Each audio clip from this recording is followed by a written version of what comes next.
In today's Monday with Mounce blog, it's December 11th. I'm not probably going to sound like I'm going back to word-for-word translations, and I'm not.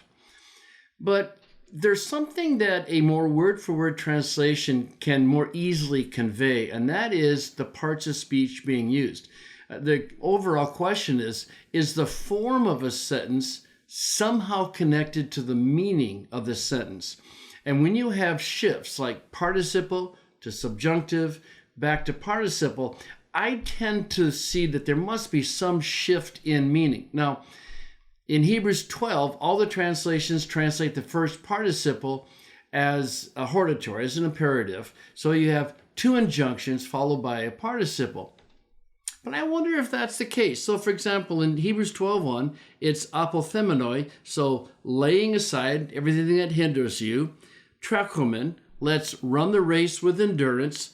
Aphorontes, keeping your eyes fixed on Jesus. Now, here's what I suspect is going on, and I want to differ with all of the translations very carefully, but it seems to me that the shift in form does have meaning. And when I read that, I tend to read, and again, I'm a minority here, but I tend to read that there's one imperatival idea.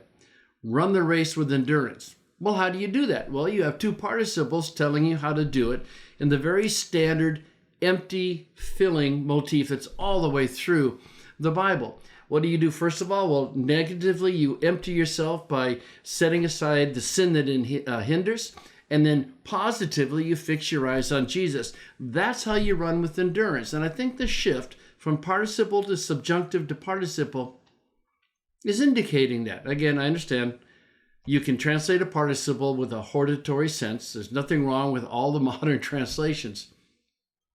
But I'm going to take a minority view on this one. What do you think? Check out the blog at billmounce.com.